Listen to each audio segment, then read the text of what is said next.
Om Jnanatimirandhasya Jnananjana Shalakaya Chakshurunmilitam Yena Tasmai Shri Gurave Namaha.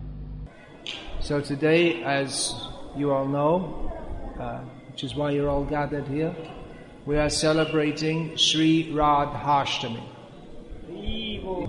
the celebration of the appearance of Srimati Radharani. Gauriya Siddhanta, Chaitanya Mahaprabhu's teachings, are known as Achintya Bheda Bheda Tattva,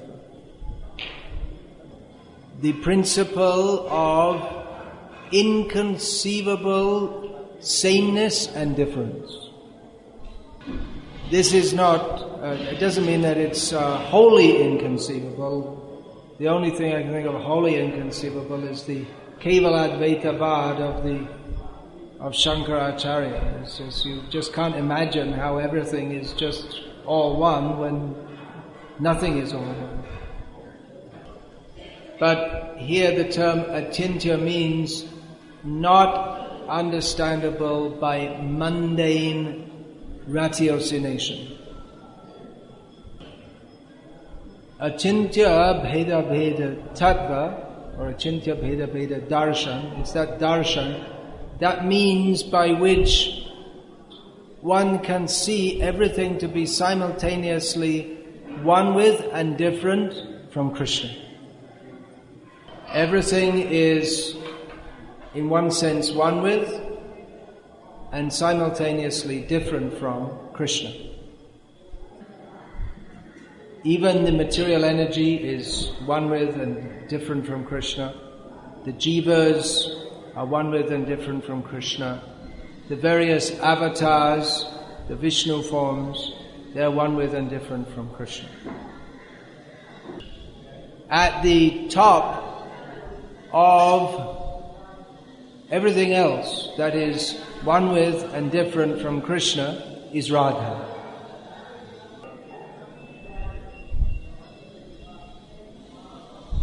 She is one with and different from Krishna.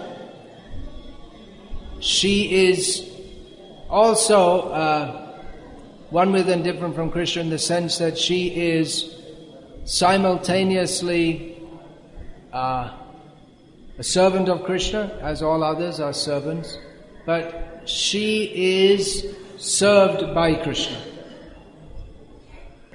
Krishna is the Supreme Personality of Godhead. Krishnat param kimapi tattvam aham na jane, the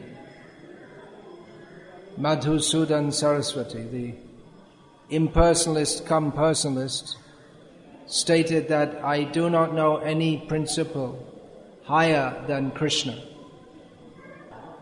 So this is the actual philosophy, this is the Gauriya teaching. Krishna is supreme. But when we come very close to Krishna, very, very close, then we might begin to doubt that. Throughout the year, our preaching activities are to convince people that Krishna is the Supreme Personality of Godhead. Particularly on this day, among ourselves, this is not for preaching to the public, but among ourselves, we remind ourselves that Krishna, the Supreme Personality of Godhead, is subordinate to Radha. So to understand Radha's position is surely achintya, is not possible by any material brain power. We have all heard the name of Durga. Very difficult, means that she is very difficult to approach. Durga is one of the names of Radha. It's so difficult to approach. Often Krishna himself finds her very difficult to approach. And with the understanding that fools rush in where angels fear to tread, we are very cautious in the subject matter of even thinking of approaching Radha. Chaitanya Mahaprabhu is Sri Krishna Chaitanya, Radha Krishna Nahayana. He is Radha and Krishna in one form. Chaitanya Mahaprabhu revealed that which was not formally revealed, Anarpita Chiring Chira. That is the Radhar Mahima, Prema Rasha Shima, the glories of Radha, which are the ultimate limit of the unlimited Prema Ras. Baraja Jubati Bhavera Bhakati Shakati Hoitoka. Other than Chaitanya Mahaprabhu, no one could have revealed what are the loving sentiments of the gopis of Vrindavan. So Chaitanya Mahaprabhu revealed all of this, and some indication of that is given in Sri Chaitanya Charitamrita. And in the Goswami literature, the writings of the Goswamis following Chaitanya Mahaprabhu. But it remains a highly esoteric subject. Who is Radha? How to understand Radha? For us who are simply interested with our tongue, bellies, genitals and anuses, it is Radha topics of certainly Durga, very far away, very difficult to approach. Manushanam sahasreshu kaschid yatati siddhye yatatam api siddhanam kaschin mang veti tatvataha. Krishna says that among many thousands of men, one may be interested to know the truth, and among those who know the truth, hardly one knows me. And of those who know Krishna, hardly one knows Radha.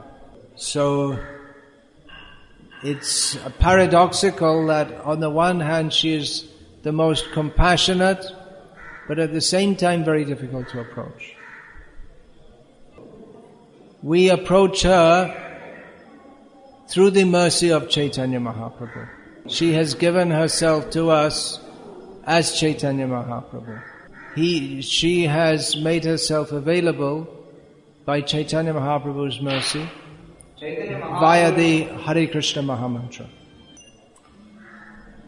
In recent years, the great Vaishnava Acharya, Gauriya Acharya, Srila Bhaktivinoda Thakur, he gave a path to understanding or to approaching Radha. He wrote many songs, mostly for helping devotees to become established in sadhana bhakti.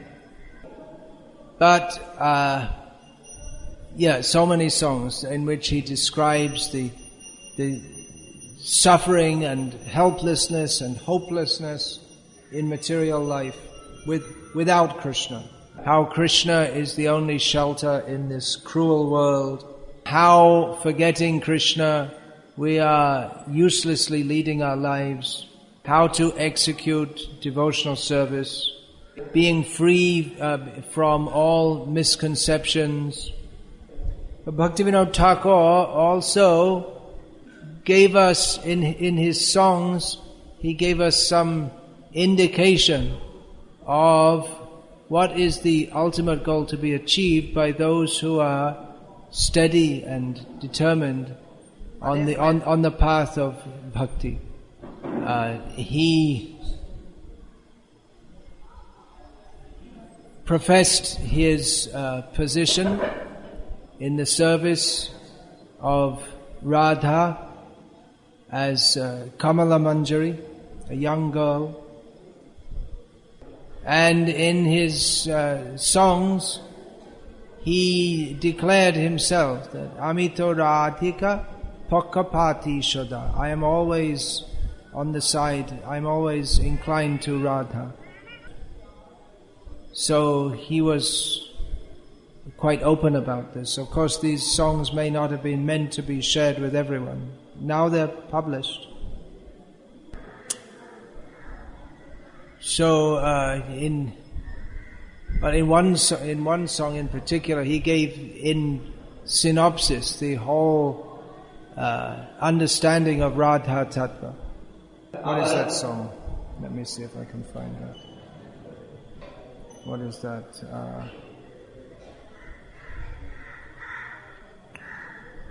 Taparahit Suraj Nahi Jani Radha Virohit Madhava Nahiman. He gave the essence there, that just as we can't imagine the sun without heat, so in the same way we don't recognize Madhava, Krishna, without Radha. Yeah, I'll read that song now. That's the essence of everything we should... Actually, usually on this Radhashtami, I sing songs of Thakur Bhaktivinoda, which expresses everything perfectly.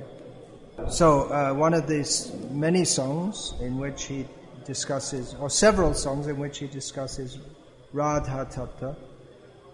Radha bhajane jadi mati nahi bhela, Krishna bhajana taba akarana gela. Those who have the idea to worship, or rather who never had the idea to worship Radha, their worship of Krishna is useless. Well, actually, your worship, it's saying you. If you don't worship Radha, your worship of Krishna is useless. Ataparahit suraj nahi jani, Radha birohit madhav nahi mani. Just as we cannot imagine, or we don't know any sun without heat, so in the same way Krishna, wholly devoid of Radha, we don't even recognize that Krishna. Kevala madhava pujaye sho Agyani, Radha anada karai abhimani.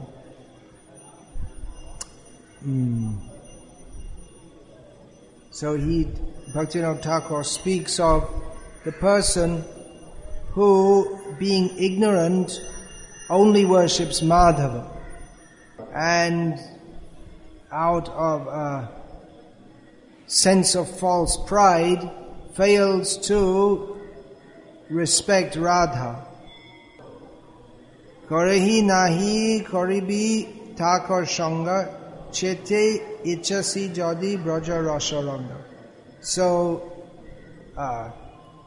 should not associate with such people if in your heart you desire to enter the happy world of Brajaras. This is a loose translation I'm giving.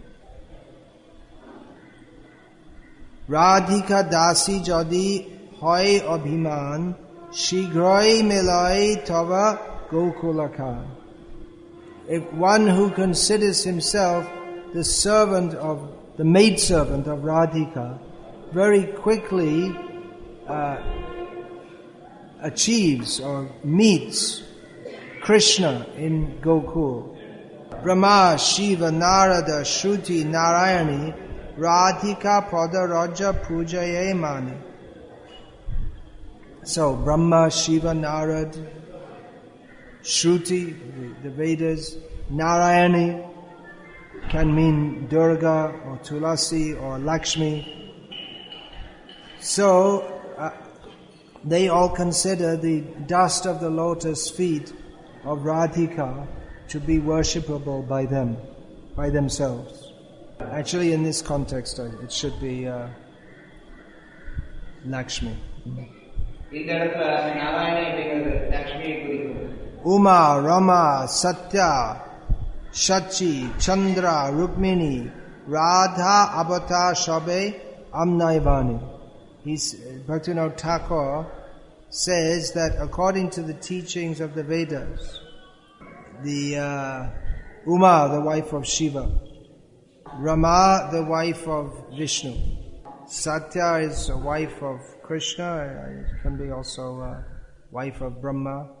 Shachi, the wife of Indra. Chandra, the wife of Chandra. Rukmini, the wife of Krishna in Dwaraka. They're all avatars of Radha. Hino Radha paricharja jakardhan Bhaktivinoda tar magaye charan. So whoever considers their wealth to be the service of Radha, Bhaktivinoda, he aspires or begs to be at their lotus feet. So this is the last of Bhaktivinoda Thakur's songs in his Bengali Radhikashtakam. Radhashtaka. And interestingly, he has a supplementary song in which he brings us right down to earth, you could say, where he starts off with the term Bhojana Lalashe, that our Bhojana Lalashe Roshane Amar. So my tongue is simply interested in eating nice food. So we're not going to even come anywhere close to entering into these topics if we're simply interested in nice food. So I guess that's the program now, is it? Nice prasadam offered to Radha. Arati. We should go for Arati. Have you cooked today Arabi? I don't know what the Tamil word is. You know that? They know that? They should cook for Radha. Yeah. Somehow it came up in the Western world that Radha is very fond of plum chutney, although plums, as they are in the West, they're not indigenous to India at all. But in the West they always cook plum chutney. In Slovenia also? I don't know where that came from, but that started when Prabhupada, when I joined, we heard this, plum chutney for Radhashtami. I don't even know what's close to a plum in India. Maybe amla, but not really. It's more like gooseberry. It's more like gooseberry. You don't have gooseberries here.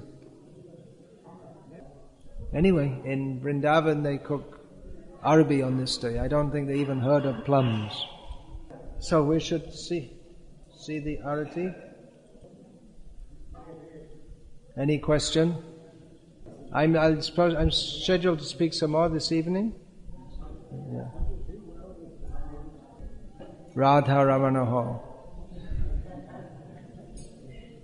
Any question? It's maybe better not to ask questions on this day.